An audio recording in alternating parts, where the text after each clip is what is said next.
Today we are celebrating Hispanic Heritage Month with the Calmecac Indigenous Organization. They are a group that has been practicing traditional indigenous Mexica culture, dance, customs, history, philosophy for over 20 years. And traditionally, these kinds of rituals, dances, and customs are kept private. So we are very grateful for them to share their history and culture with us today publicly.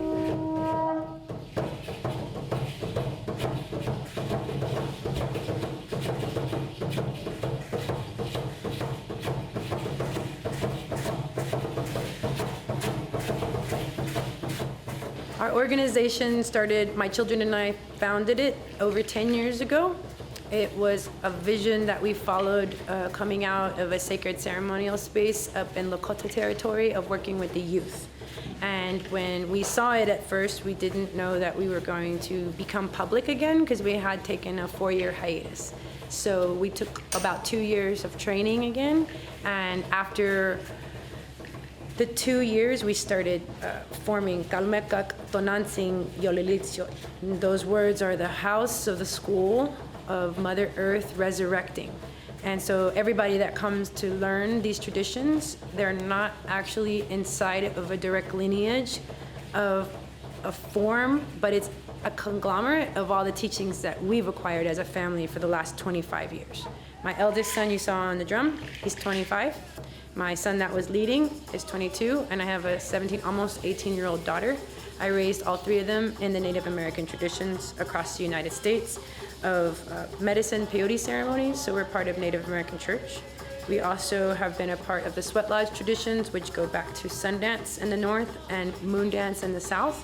So we're traditional Chanupa pipe carriers, and we are carrying all of these things back with us to Houston and the surrounding areas like Richmond, and we're teaching the people about how vast our traditions are, how alive they are in modern society, even though we all live in urban spaces. So we make it easy and digestible for people instead of them having to travel to a foreign space or country or even a reservation around the United States, and they can participate in our dance, or they can watch us, or if they want to take a step further and grow with us, they can come into the city and learn, because we're just north of downtown.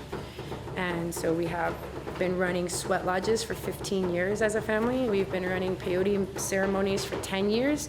This is our 3rd year of the moon dance known as Danza de la Luna that I was given the right to carry from Mexico, and my family and my husband and I, we're all sun dancers from the Lakota territory. So we're really not just performance artists. We've learned how to carry these things in our everyday life. So now, just like running, when we dance, we like to put our arms out. So put your arms out and imagine your eagles, your hawks, your owls, your butterflies, your hummingbirds.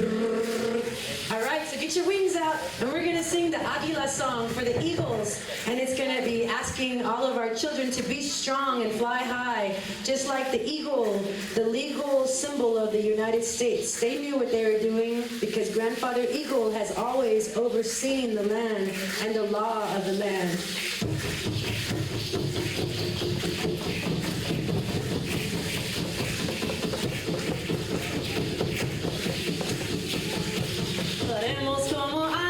Volemos como águilas, volando muy alto, volando hasta sol.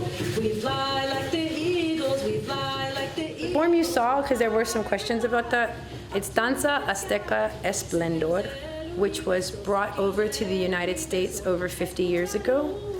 And the tradition comes from Tacuba, Mexico City area. The dances resurged between the late 1700s and the early 1800s after the Spanish took over the land.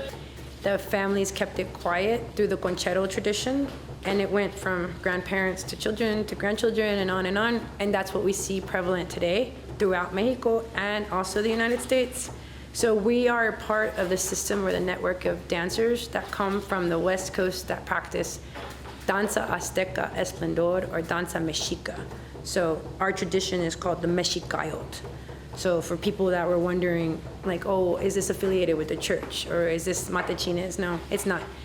this is something that was preserved before that, so we're part of that lineage of people and growth coming out of Mexico City. The importance of Hispanic Heritage Month, which goes from September 15th through October 15th, is to celebrate our culture, our diversity, and especially our heritage. And by inviting the Kalmakak Indigenous Organization, we're hoping to explore more into our pre-Columbian indigenous history and culture, and dig deep into the past.